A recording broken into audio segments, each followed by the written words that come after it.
लोक तुझा फायदा घेतात म्हणून सतत दुखी असतोस ना?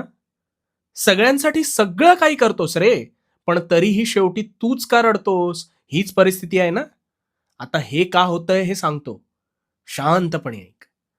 तुझं कसं आहे ना, तू एखादं काम करत असताना तुला त्या कामात विश्वास असतो.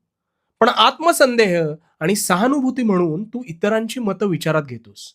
आणि मग ते विविध सल्ले ऐकत शेवटी स्वतःचाच आत्मविश्वास गमावतोस.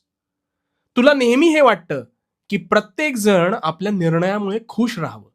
प्रत्येकालाच आपली मतं पटावी आणि इथेच तू चुकतोस. मला सांग, हाताची 5ही बोटं सारखी असतात का रे? नाही ना. हा निसर्गानेच आखलेला नियम आहे. हे येतंय का ध्यानात? अरे मग सगळी माणसं समान स्वभावाची कशी असू शकतील?